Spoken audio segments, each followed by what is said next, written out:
Yep. For ye are yet carnal, whereas there is among you envying and strife and division, ye are not carnal. Ye are not carnal and walk as men. Let's walk as men. See, it's different.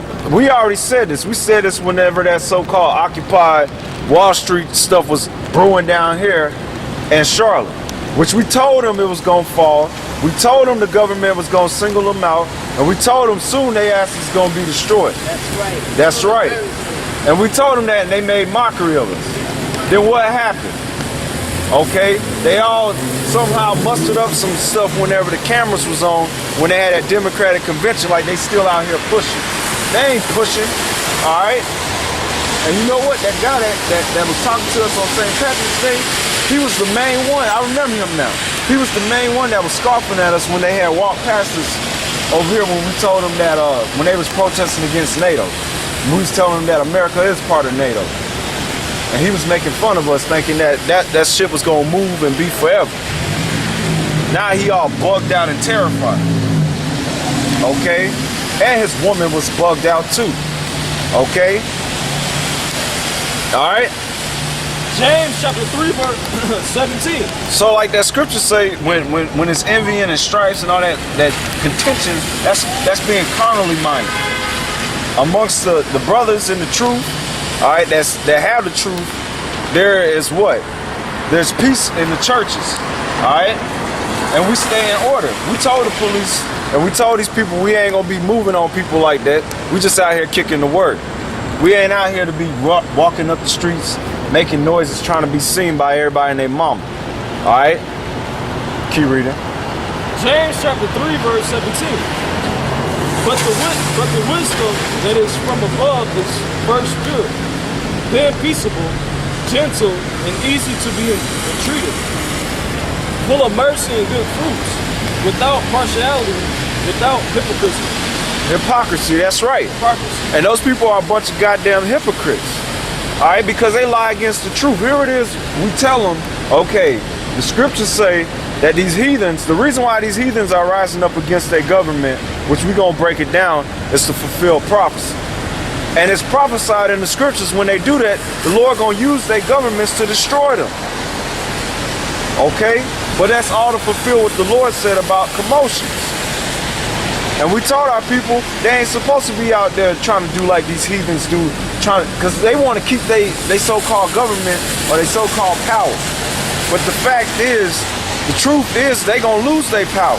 And they asses is going into slavery according to the Bible. The only power that's gonna be established in the earth is the nation of Israel. Under who you really call God and Jesus Christ. Okay?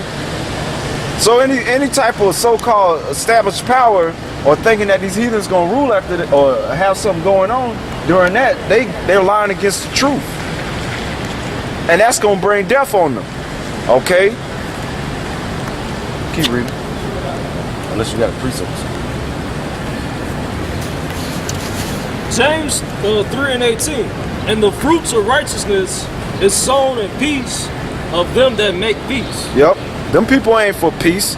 They trying to physically overthrow their government.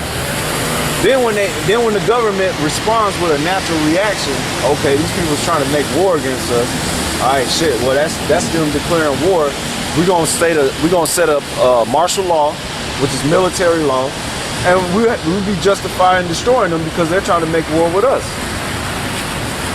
And then now they on TV being a bunch of goddamn hypocrites talking about they wasn't out there with no guns or no type of weapons trying to take down the government. They was out there peacefully. That's hypocrisy. That's hypocrisy. They even show you back there during the time of them fucking hippies. They was saying the same thing, man. Oh, we about peace and love. But they was the most violent people out there whenever they would get resistance from the government when they would implement state of emergencies. And them Ishmaelites, we know you Ishmaelites. What is that? Genesis, yeah, let's get that real quick about Ishmael. I got it marked. Speak while I find it real quick. It's in Genesis. We'll talk about how Ishmael gonna be a wild man. and 20s. Nah, I think it's chapter 16.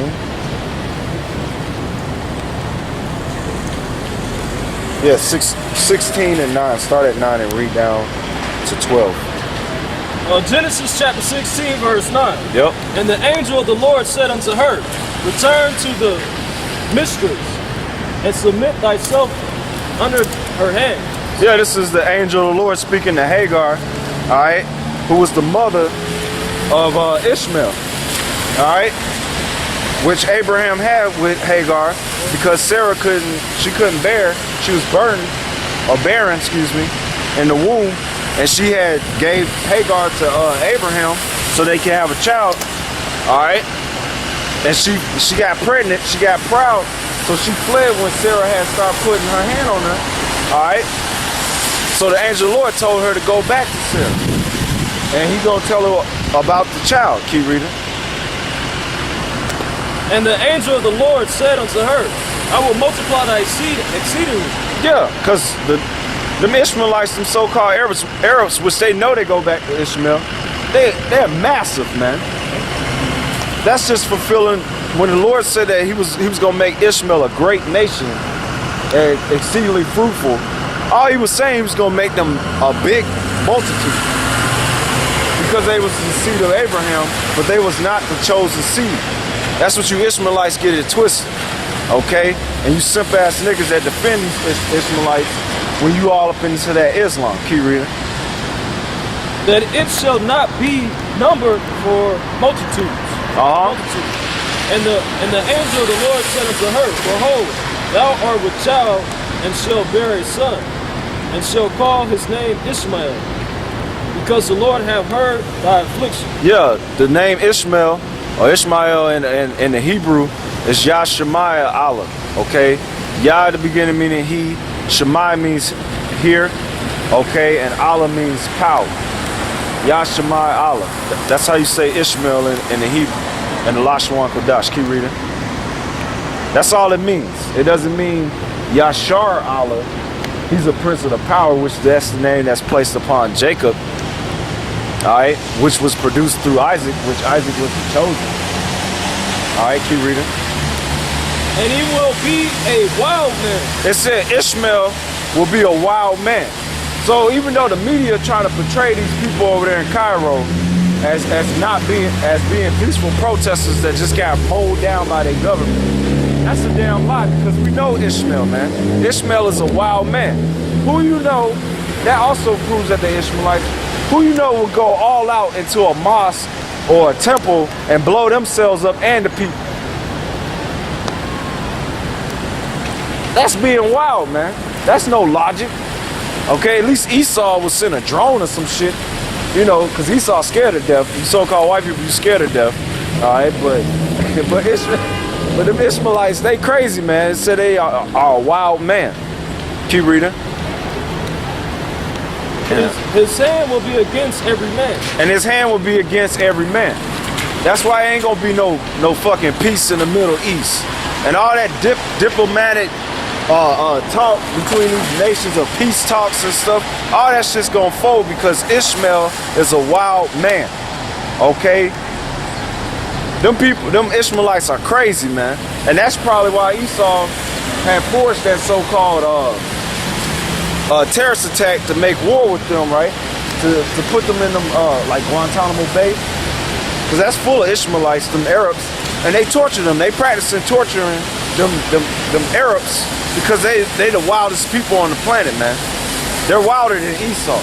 So if they're able to perfect their torturing techniques on Ishmael, what the hell you think they're gonna do to you Israelites when they torture y'all? Y'all easily gonna fold because you're not as crazy as Ishmael. Ishmael is crazy, man. Alright? And it said his hand should be against all his brethren.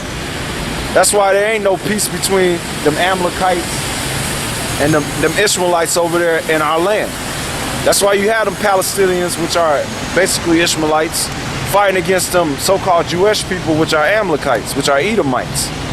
All right, and that's one of them what they call it, them unclean spirits that go out and stir up these people for the kings of the east for the war. All right, because this war is basically going to be based off of so-called three types of religion.